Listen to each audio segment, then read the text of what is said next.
gonna marry me, bro. What the fuck? I don't know. I thought that was your plan. No, I can't get that. Okay. I think back to the Real Talk with Zuby podcast.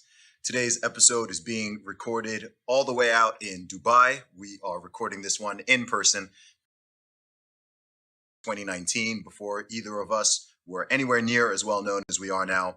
And without further ado, this is the one and only Top G, Andrew Tate. What's up, bro? good to be here, my friend. Good to see you, man. Good to see you.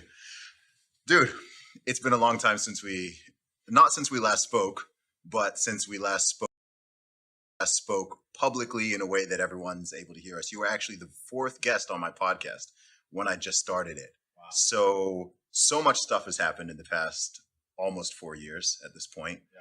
But first thing, man, how you doing? Yeah, I'm good. The Matrix is obviously trying to destroy me in real time, but they have failed. So as long as I'm still breathing until they decide to try and do something about that, it's a happy day. All in all, I'm pretty good. Yeah. What's it been like for you over the past couple of months? I mean, I've been watching this happen in real time, but what's your experience actually been like? I mean, mentally, it's been fine. However, I've been very aware and very, as it was happening, I was very aware of how much it would mentally affect the average person, if that makes sense. So although I'm completely fine with what they've tried to do to me, I've been sitting here thinking, if I was a normal dude, I'd be in serious trouble right now. Like, not just financially, not just your economics, but genuinely how you feel. When I was canceled, when they tried their very, very best to lie about me and then delete me from all social medias and continue to lie about me, when you have the entire world trying to say you're something you're not, or convince the populace that you're dangerous when you aren't, or convince the world that you're a bad person when you know you're not, and a lot of people obviously believe it, then you start getting death threats, your family start getting death threats, and there's safety concerns. And I was thinking, if I was a normal dude living a normal life right now, this would be a serious problem. Luckily, I'm not a normal dude, which I put a life together that made me difficult to damage long ago, long before this, because I knew to a degree something like this was going to happen.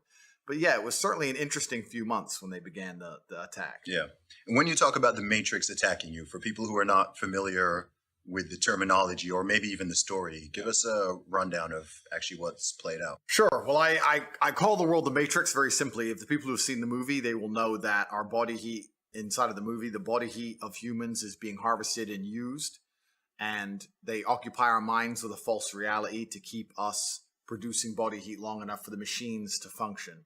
And I believe that's a perfect analogy of what happens in the world today. I believe that our labors and our intellects and our work is basically being exploited from us and extracted. And to keep our minds occupied, they purport a false reality. Perhaps it's not a computer simulation like the movie, but it's certainly computer controlled.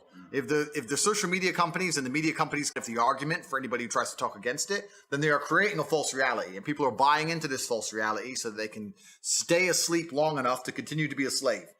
So I think the Matrix is a perfect example of what's happening in the world today. And anybody who stands up and speaks loudly up against the Matrix, if you do it too loud, too long, sooner or later they see you as a problem. They want you to go away. And there's 3 stages to that. First, they try and delete you everywhere and cancel you like they've done to me. The second stage is put you in jail for no reason. And the third stage is to kill you. So one of my lives have been used up now. So it's kind of scary. You know, you're kind of sitting there going, well, usually at this stage, people go away. But if I don't go away, what comes next? So that's kind of scary. But basically, the media machine, the Matrix, decided that the impact I was having on the populace was not beneficial to them and their goals and their aims, and that whatever I'm teaching people or making people think about isn't necessarily aiding their agenda. I think with people in my position, some of them will sell their soul, or some of them will change their mind and shut up. I'm not that guy. They tried to, I think with a certain degree, they promise you fame and money, or they'll unshadow ban you, or they'll let you be a certain way. They'll let you get bigger and let your ego be satisfied if you'll be quiet. I refused, and then they decided to try and delete me from everywhere. So that's what happened. Yeah, and I think when it comes to the deletions, I don't think people are aware of just how hard they've gone at you. I think people know they took your Facebook and Instagram and YouTube down, but what's been the extent of it? Yeah, so they took even I can't remember everything, bro. They took my Uber, my Airbnb, which is funny because I never used Airbnb. When they sent me a cancellation email, it's the only one I replied to.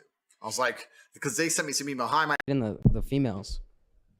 I I can produce a lot of content, and I can do it by being an interesting person who just talks, and that makes me in a unique position in social media, right? So, like, if you look at, because Mr. Beast, actually, He just said that. I was Mr. gonna Beast, say. Mr. Yeah. Beast did a part on me, and he said, "Yeah, you can do a podcast, you chop it up, then he's all right, it's cool." The reason, in my business philosophy and my life philosophy, is that efficiency wins, right? If I had to get in a fight in a boxing match, and I had to box someone, I had to be as efficient as possible. Yeah. In the kung fu movies, when you see a guy doing a backflip to dodge a punch, the reason you don't do that is because it takes more energy to do a backflip than it does to throw a punch. So you're going to lose in the long run, right? You have to be as efficient as possible. For me to get 10 million views, I have to sit down and tell the truth. For him to get 10 million views, he needs to build a house and get fucking this and money and da-da. I'm more efficient than his channel. So in the long run, this is why it's hard for people to do what I did, because to produce content that gets that many amount of views, and it's not just talking, you have to spend serious money and time, and it just doesn't work. Well, wait, hold on. I think going off that, he also said that you started this method where you went on every single podcast, but that wasn't true in the beginning. No, absolutely not. You would go on a podcast for 2 hours, but you would say so much shit that you could clip up that he thinks he's like, I got to go on every single podcast in the world to accomplish what you did. He didn't relate it like that directly. He just said that. He said that on the last one. He was just saying just about the He's fact that shitting on clips Mr. were- Beast because he got rinsed in poker. No, it's just about the fact that the clips Do you that were play cards? being used. I do play cards. Yeah, he beat me for 100K. Of course he did. And What do you and- mean, of course he and- did? Listen, of course he did. And Why I'm do you not- say that? Bro, it's just, that's life. And I'm not insulting Mr. Beast in any way. I'm just saying that he was wrong about a few things. Firstly, I'm certainly not a podcast whore in any regard. In fact, That's what I'm I saying. turned down 95%. You don't That's think, what I'm saying, bro, Brad. and I want to state all this, and I'm not being arrogant.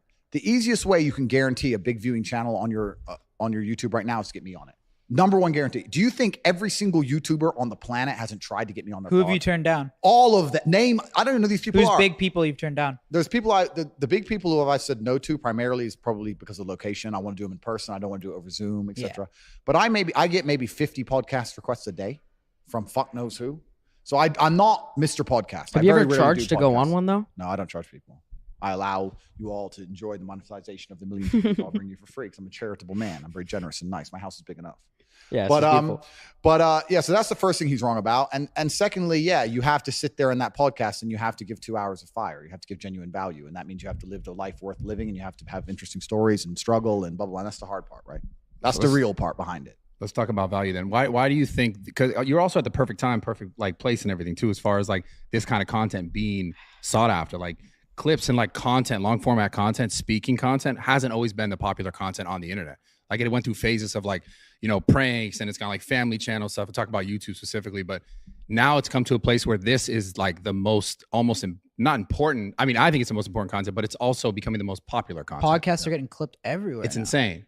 So you hit right timing as well. Correct. Yeah. And everyone has ADHD now. I think the world genuinely, I think everybody suffers with their attention span. I could talk even from me from a personal level. Have you ever needed to know how to do something and you try to look up the tutorial on YouTube, like a phone saying or something, and you load up the video and he goes, "Hey, my name's Mike and I'm going to explain to you." You're like, "Fuck off." Click next. And you end up spending more time trying to find it than just watching it because you can't listen to some idiot. Like, I don't want you to introduce yourself. I don't give a fuck where you live. I don't care if you're married. I don't care how unhappy you are. Tell me what I need to know now for free. So like it's this life, right? Bro. So we all have massive ADHD to a degree. None of us have any kind of degree of attention span.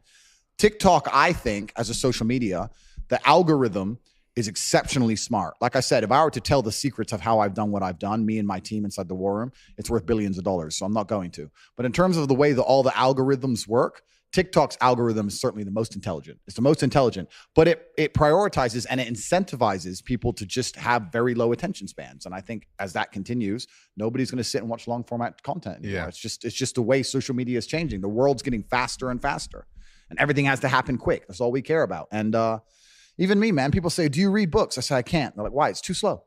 I'll try. Okay. And once upon a time, no, fuck, this takes forever. Oh, the sheesh is here, baby. Do you think the clip content is also part of the reason why, like, and make us one more, please, bro. What flavor is this? Okay, that's fine. My friends need one. They're all the way from America. You gotta give them something special, bro. The sheesh man. Hook them up. Do you have anything mint? Which one you like? Anything mint?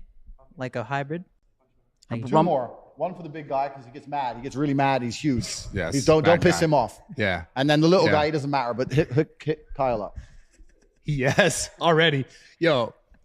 Jesus, bro. Okay, it's all good. You're good. Say- You're say good. something. Yo, Steiny can't win, bro. Yeah. It's okay, Come man. I'm on, joking. man. You're my We're favorite. boys, You're bro. my favorite. You're my There Say you that go. again. Say that again, please. We heard it, dude. I said it. No, say it again, please. It's already gonna be clipped up. That's enough. Okay, so as far That better as far fucking as get clipped clips up go, everywhere. Our editing team. Do you think that clips at the same time helped you a ton, or also the things that got people attacking you? Well, yeah, because people are trying to get views, right? And you get views with sensationalism. So, of course, people were finding the most sensationalist or the most controversial things I've ever said, Yeah. and then weaponizing them to get as many views as possible. So, of course, that was definitely part of me being labeled a misogynist, et cetera, et cetera. But I'm not negative about anything that happened. In fact, getting banned or canceled was absolutely the best thing that's ever happened to me. You don't regret anything. Zero. Because you said last time you had a 3-step plan. Was Correct. this part of the plan, or was I this a little? didn't- Was this a little intend- fucking straight right? No. It was part of the plan. Curious about this. I was part of the plan, and I I thought you were gonna get canceled. I knew it was going to get canceled. I said it in every podcast. I knew it was going to get canceled. I didn't expect to get canceled as hard as I was canceled. They came at me harder than I expected. I thought they'll just be like One platform. delete, or not even that, or just delete my social medias. But they didn't just delete my social medias. They came from me everywhere. Can you walk us through like what? How did you find out about it first? Like, what was the first thing that happened? Facebook or Instagram? Did you know it was coming too? I 100% knew it was coming. So here's how cancellation works, man. Someone on Instagram made that. Wait, fucking were you post, bummed right? at all when you hear this, or you're just like, fuck it, today's the day? bro. If I'm from the streets, think I give a fuck about an Instagram page? Think I can go pussy? But I Don't mean, care. but business wise and like that, Business, bro. Rumble came in with the bag or what? I already had a bag. I had a very big bag before all that. No, the truth is this. So I knew it was coming. I absolutely not knew it was coming because of how orchestrated it was. The only thing, and I'll state this at the beginning, the only reason I'm upset by being canceled is because I've expired one of my lives. Because first you get canceled, then they make up a reason to put you in jail, and if that fails, they kill you. So now I'm down to my last 2 lives, which is also why while I'm answering this question, I'm still being careful how I'm answering it. I'm not telling you Scary everything. shit. It's scary because they've given me the warning, and I'm still running my mouth. Yeah. So that's scary. But here's how cancellation works. So I knew it was going to happen because there's very, very orchestrated attacks. So NGOs and charities and all these other non-profit organizations, which of course are profited by the government for whatever reason, you can go down the conspiracy theory hole, or it's not even a conspiracy theory. You can go down and talk about how foreign policy works, how we install a charity in a foreign country and that charity supports a particular political opponent. And that's how we control all the world, right? So all these NGOs, which are non-government organizations, are controlled by the government. NGOs and charities start hitting me in sync. So I went to bed one night. Every single night before I go to bed, I get a report on all my media and everything. That I went to bed one night, I was not in any news articles. I went to sleep at maybe midnight Bucharest time. I woke up at 10 a.m. and I was in about 150 news publications saying I'm a misogynist with basically the same article rewritten, the same words, slightly different order, slightly different picture, the same day. Bang, misogynist. 150 articles from Australia to Norway to America to England, everywhere. Same day. Then they hit me with the LGBTQ thing. At like 25 or 30 of the largest LGBTQ. What was that? What was that for? Saying I'm dangerous to women and I'm dangerous and that I'm intolerant in general, so I must be intolerant of them, even though I never said anything homophobic on a podcast. Well, you said you wouldn't give CPR to a male. I would never give CPR to my friend that's gay. It's a joke, bro. Yeah, it's a fucking joke. So well, that's a thing. So that's what I mean. Yeah. Was a lot of the shit you said just a joke? No, but you can. Because that's how I took it. Anyone who can't tell when I'm genuinely making a joke and really is going to sit there and believe that I'm going to let my friend die, well, then they're just a low IQ. Have you said that before? That some of the shit you said was kind of trolling? I don't have to. Like we're all here. We're sitting here laughing. Well, I mean, I feel like I know when you're trolling. Like, but we're also in the game. and I think kinda. it's. I guess, yeah. One thing. But so hold on, I gotta Wait, address this real hold on. quick. I got something. No, hold on, bro. I Go got ahead. something. Damn. Did you ever did you ever at one point underestimate how powerful your influence was? Okay. Where you're like Jesus, because there was a point where How could you me not? and my friends used to be like, yo, you can fucking have multiple girls, and you might not have said that directly, but you had that kind of a